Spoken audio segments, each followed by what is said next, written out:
ಅದರ ಜೊತೆಗೆ ಅವರ ಬೆಂಬಲಿಗರು ಎಲ್ಲರೂ ಕೂಡ ಒಂದು ಜಮೀರ್ ಅಹಮದ್ ಏನು ಬರ್ತಾ ಇದ್ದಾರೆ ಅವ್ರನ್ನ ಇಲ್ಲಿ ಯಾವುದೇ ಕಾರಣಕ್ಕೂ ಪ್ರಚಾರಕ್ಕೆ ಬರಬಾರದು ಅಂತ ಹೇಳ್ಕೊಂಡು ವಿರೋಧ ಮಾಡ್ತಾ ಇದ್ದಾರೆ. ಇದಕ್ಕೆ ಪ್ರಮುಖವಾದ ಕಾರಣ ಏನು ಅಂತ ಅವ್ರನ್ನ ಮಾತನಾಡಿಸಿ ಕೇಳಿ ತಿಳ್ಕೊಳ್ಳೋಣ. ಯಾಕಂತಂದ್ರೆ ಇಂತಹ ಸಂದರ್ಭದಲ್ಲಿ ಪ್ರತಿಯೊಬ್ಬರು ಕೂಡ ಇಂಪಾರ್ಟೆಂಟ್ ಆಗ್ತಾರೆ. ಅದು ಚುನಾವಣೆಯ ಸಂದರ್ಭದಲ್ಲಿ ಒಬ್ಬ ಅಲ್ಪಸಂಖ್ಯಾತ ನಾಯಕನನ್ನ ಯಾಕೆ ನೀವು ಇಲ್ಲಿ ಬರಬೇಡ ಅಂತ ಹೇಳ್ತೀರಿ, ಏನು ಉದ್ದೇಶ ಅಂತ?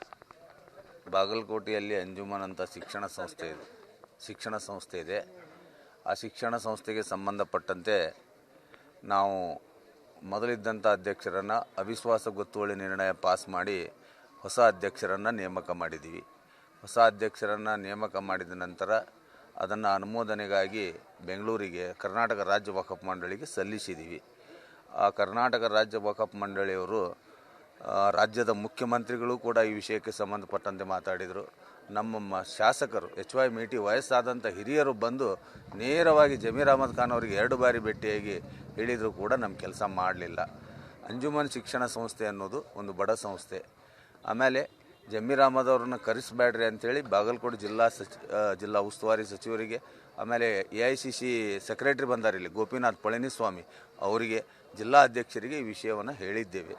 ಆದಾಗ್ಯೂ ಕೂಡ ಅವರು ಬಂದರೆ ಸಮಸ್ಯೆ ಆಗುತ್ತೆ. ಯಾಕಂದರೆ ಅಂಜುಮನ್ ಅನ್ನೋದು ಒಂದು ಬಡ ಸಂಸ್ಥೆ, ಅಲ್ಪಸಂಖ್ಯಾತರಿಗೆ ಶಿಕ್ಷಣ ಕೊಡ್ತಕ್ಕಂಥದ್ದು. 9 ತಿಂಗಳ ಕಾಲ ಸತಾಯಿಸಿ ನಮ್ಮನ್ನು ನೇರವಾಗಿ ಅಥವಾ ನಮ್ಮ ಸಂಸ್ಥೆಗೆ ಅನ್ಯಾಯ ಮಾಡಿದ್ದಾರೆ. ಯಾಕಂದರೆ ಅದು ವಕ್ಫ್ ಅನ್ನೋದು ಅವರ ಡಿಪಾರ್ಟ್ಮೆಂಟ್. ಅವ್ರು ಮನಸ್ಸು ಮಾಡಿದರೆ 2 ನಿಮಿಷದ ಕೆಲಸ ಆಗಿತ್ತು. ಹೌದಪ್ಪ, ನಾವು ಮಾಡಿದ್ದು ಇಲ್ಲೀಗಲ್ ಐತೆ ಅಂದಿದ್ರೆ ಅಂದ್ರೆ ಹೊಳೆ ಕಳಿಸ್ಬೇಕಾಗಿತ್ತಲ್ಲ, 9 ತಿಂಗಳು ಇಟ್ಕೊಂಡು ಯಾಕೆ ಕುಂದಿರ್ಬೇಕಾಗಿತ್ತು. ಆಮೇಲೆ ಮುಧೋಳದೊಳಗೆ ಇದೇ ರೀತಿಯಾದಂಥ ಬದಲಾವಣೆ ಆಗಿತ್ತು. ಆ ಫೈಲನ್ನು ಬರೀ 15 ದಿವಸನಾಗ ಸಹಿ ಮಾಡಿ ಕಳಿಸಿದ್ರು. ಅಲ್ಲಿ ಆಫೀಸ್ ಬೇರಸ್ ಚೇಂಜ್ ಆದರು. ಬಟ್ ನಮ್ಮನ್ನು ಯಾಕೆ ಸತಾಯಿಸಿದ್ರಪ್ಪ ಅಂತಂದರೆ, ಅವರ ಆಪ್ತ ವಲಯದಲ್ಲಿ ಗುರುತಿಸಿಕೊಂಡಂಥ ಅನ್ವರ್ ಪಾಷಾ ಅವರು ಕರ್ನಾಟಕ ರಾಜ್ಯ ವಕಫ್ ಮಂಡಳಿಯ ಸ್ಕ್ಯಾನಿಂಗ್ ಕಮಿಟಿ ಚೇರ್ಮನ್ ಅವರು. ಅವ್ರಿಗೇನಕರು ಬಹುಶಃ ನಾವು ಫೋನು ಆಮೇಲೆ ಭೇಟಿ ಆಗೋದು ನೀವು ಕೇಳಿದ್ರಿ ಅಂದರೆ ಗಾಬರಿ ಆಗಿಬಿಡ್ತೀರಿ. 10 ರಿಂದ 11 ಸಲ ಅಸೂರೆನ್ಸ್ ಕಡ್ಕೋತ ಬಂದರು, ಮಾಡ್ತೀನಿ ಅಂಥೇಳಿ ಇಲ್ಲಿವರೆಗೆ ಅದನ್ನು ಜಗ್ಗಿದ್ರು. ಯಾಕಂದ್ರೆ ಇವರಿಗೆ ನಮ್ಮ ಸಂಸ್ಥೆ ಬಗ್ಗೆ, ಅಲ್ಪಸಂಖ್ಯಾತರ ಬಗ್ಗೆ ಇಂಟ್ರೆಸ್ಟ್ ಇರಲಿಲ್ಲ ಅಂದ್ರೆ ಯಾಕೆ ಅಲ್ಲಿರಬೇಕು. ಆಮೇಲೆ ಅವರ ಇಲೆಕ್ಷನ್ನಿಗೆ ಅವ್ರ ಅವಶ್ಯಕತೆ ಇಲ್ಲ ಅಂತ ಅನಿಸ್ತೈತಿ. ಇನ್ನೊಂದು ಮುಖ್ಯವಾದಂಥ ವಿಷಯ ಹೇಳಬೇಕಂದ್ರೆ, ನಮ್ಮ ಬಾಗಲಕೋಟೆಯಲ್ಲಿ ಜನರಲ್ಲಿ ನಮ್ಮಲ್ಲಿಯೇ ಭಿನ್ನಾಭಿಪ್ರಾಯ ಉಂಟು ಮಾಡಿದ್ರಿ. ಕೆಲಸ ಮಾಡಲಾರ್ದವ್ರು ಇಲ್ಲೇ 2 ಗುಂಪುಗಳನ್ನಾಗಿ ವರ್ಗೀಕರಣ ಮಾಡಿದರು. ಇಂಥ ಕೆಲಸ ಮಾಡಬಾರ್ದು. ನಮ್ಮಲ್ಲೇ ಸಮಾಜ ಒಡೆಯುವಂಥ ಕೆಲಸ ಮಾಡಿದ್ರು ಅಂತ ಹೇಳ್ತಾರೆ. ನಮ್ಮ ಸಮಾಜದಲ್ಲಿ ಗುಂಪುಗಳನ್ನಾಗಿ ಭಿನ್ನಾಭಿಪ್ರಾಯ ಸೃಷ್ಟಿ ಮಾಡಿದರು. ಈ ಹೊಸ ಪದಾಧಿಕಾರಿಗಳ ಆಯ್ಕೆಯ ಫೈಲನ್ನು ಅಪ್ರೂವ್ ಮಾಡಲಾರ್ದೆ, ಅನುಮೋದನೆ ಕೊಡಲಾರ್ದೆ. ಇನ್ನೊಂದಿಷ್ಟು ಜನ ಇದ್ರು, ಅವ್ರು ಮಾತಾಡ್ಸೋದು ಸರಿ. ಒಂದು ವೇಳೆ ಈಗ ನೀವು ಬೇಡ ಅಂತ ಹೇಳ್ತಾ ಇದ್ರಿ, ಒಂದು ವೇಳೆ ಈಗ ಜಮೀರ್ ಅಹಮದ್ ಅವರು ಈ ಪ್ರಚಾರಕ್ಕೆ ಬಂದಿದ್ದೆ ಆದರೆ ನೀವೆಲ್ಲ ಏನು ಮಾಡ್ತೀರಿ ಈಗ ಮುಂದೆ? ಇಲ್ಲ, ಅವರು ಪ್ರಚಾರಕ್ಕೆ ಬರಬಾರ್ದು. ಯಾಕಂತಂದರೆ ನಾವು ಎಲ್ಲ ಇಲ್ಲಿ ಎಷ್ಟು ಮುಸ್ಲಿಂ ಜನ ಅದೀವಲ್ಲ, ಯಾವತ್ತೂ ನಾವು ಕಾಂಗ್ರೆಸ್ ಮಾಡ್ಕೊತ ಬಂದೀವಿ. ಈಗ ಅವ್ರು ಬಂದ್ರೂ ಮುಸ್ಲಿಂ ಜನನ ಕಡೆನ ಅಡ್ಡಾಡ್ಬೇಕಾ, ನಮ್ಮ ಕಮಿಟಿನ ಕಡೆನ ಅಡ್ಡಾಡ್ಬೇಕಾ?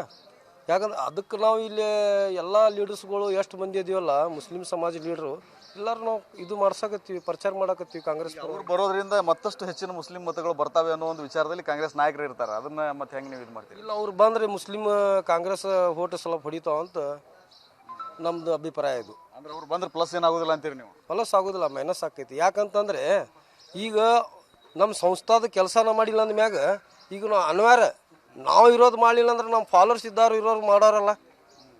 ವಿಚಾರ ಮಾಡಿ ನೋಡ್ರಿ ನೀವು. ನನ್ನ ಕಡೆಗೆ ಪ್ರೂಫ್ ಇದೆ. ಇನ್ಕ್ವೈರಿ ಆಫೀಸರ್ ಬಂದಿದ್ದು ಆ ಟೈಮ್ನಾಗ ಅವರು ಇನ್ಕ್ವೈರಿ ಆಫೀಸರ್ ರೈಟ್ ಸರಿ ಇದೆ ಇವ್ರದ್ದು ಅಂತ ಹೇಳಿ ಅವರು ರೈಟ್ ಮಾಡಿಕೊಟ್ಟಿದ್ದಾರೆ. ಲೀಗಲ್ ಆಗಿ ಮಾಡಿ ನಾವು.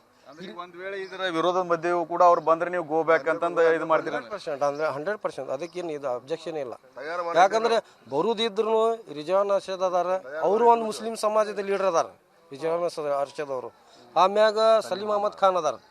ಅವ್ರು ಯಾರು ಬಂದ್ರೂ ನಡೀತೈತಿ, ನಮ್ದೇನು ಅಭ್ಯಂತರ ಇಲ್ಲ. ಇದರಿಂದ ಏನೀಗ ಅಲ್ಲ, ಈ ಎಲ್ಲ ಬೆಳವಣಿಗೆಯಿಂದ ಕಾಂಗ್ರೆಸ್ ಅಭ್ಯರ್ಥಿ ಮೇಲೆ ಏನು ಮುಸ್ಲಿಂ ವೋಟರ್ಸ್ ಏನು ಎಫೆಕ್ಟ್ ಆಗೋದಿಲ್ಲ ಅಂತೀರಿ? ಅವ್ರು ಬಂದ್ರೆ ಇಫೆಕ್ಟ್ ಆಗ್ತೈತಿ. ಇವ್ರು ಅದಾರಲ್ಲ, ಜಮೀರ್ ಅಹಮದ್ ಖಾನ್ ಬಂದ್ರೆ ಇಫೆಕ್ಟ್ ಆಕೈತಿ. ಈ ರಿಜವಾನ್ ಅರ್ಷದ್ ಆಮ್ಯಾಗ ಸಲೀಂ ಅಹಮದ್ ಖಾನ್ ಬಂದ್ರೆ ಏನು ಇಫೆಕ್ಟ್ ಆಗೋದಿಲ್ಲ. ಮತ್ತು ನೇರವಾಗಿ ಅವ್ರು ಕರ್ಕೊಂಡು ಕೆಲಸ ಮಾಡ್ತೀವಿ ನಾವು. ಇಷ್ಟು ಏನು ಇಲ್ಲಿನ ಅಂಜುಮನ್ ಕಮಿಟಿಯ ಪದಾಧಿಕಾರಿಗಳ ಮಾತು. ಯಾಕೆಂದರೆ ಸಹಜವಾಗಿ ನಮಗೆ ನಮ್ಮ ಬೇಡಿಕೆಯನ್ನು ಈಡೇರಿಸುವಲ್ಲಿ ಅವರು ಸಂಪೂರ್ಣವಾಗಿ ವಿಫಲರಾಗಿದ್ದಾರೆ, ಯಾವುದೇ ರೀತಿಯ ಸ್ಪಂದನೆ ಕೊಟ್ಟಿಲ್ಲ. ಈ ನಿಟ್ಟಿನಲ್ಲಿ ಅವರನ್ನು ಕರೆಸಿದ್ದಾದರೆ ನಾವು ಸಂಪೂರ್ಣವಾಗಿ ಅದನ್ನು ವಿರೋಧ ಮಾಡ್ತೀವಿ.